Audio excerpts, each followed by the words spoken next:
How did ancient Greek philosophers define knowledge? Imagine walking through ancient Greece, where thinkers like Socrates, Plato, and Aristotle pondered what it truly means to know something. Their ideas about knowledge still influence how we think today.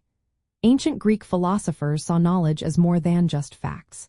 They believed it was a kind of understanding rooted in certainty and in changing truths. They thought that real knowledge was based on reason, not just what we see or hear. Plato, one of the most famous philosophers, believed that true knowledge came from understanding eternal realities called forms or ideas. He thought the physical world was always changing, so it could not be the source of true knowledge. Instead, he said that knowledge comes from the mind and reason.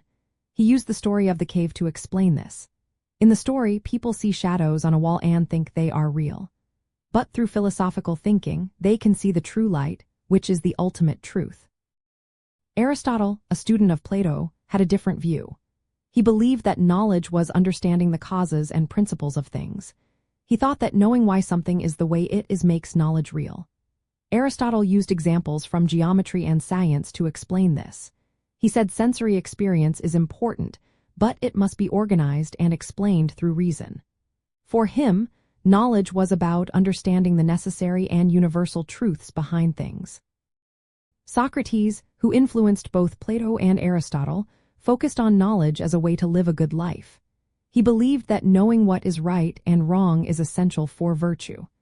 Socrates thought that ignorance leads to bad actions, so gaining knowledge helps us become better people. His method was asking questions to challenge assumptions and find the truth. Later on, schools like the Epicureans and Stoics had their own ideas. The Epicureans trusted sensory experience as a way to gain knowledge, while the Stoics believed that clear impressions or perceptions were reliable. Skeptics questioned if certain knowledge was even possible, suggesting we should suspend judgment when unsure. If you visit Greece today, places like the Academy of Plato or Aristotle's Lyceum show where these ideas about knowledge were born. Learning about how these thinkers define knowledge helps us see how their ideas shape the way we think about truth, learning, and wisdom. Their views reminded us that knowledge is not just about facts but about understanding the world in a meaningful way.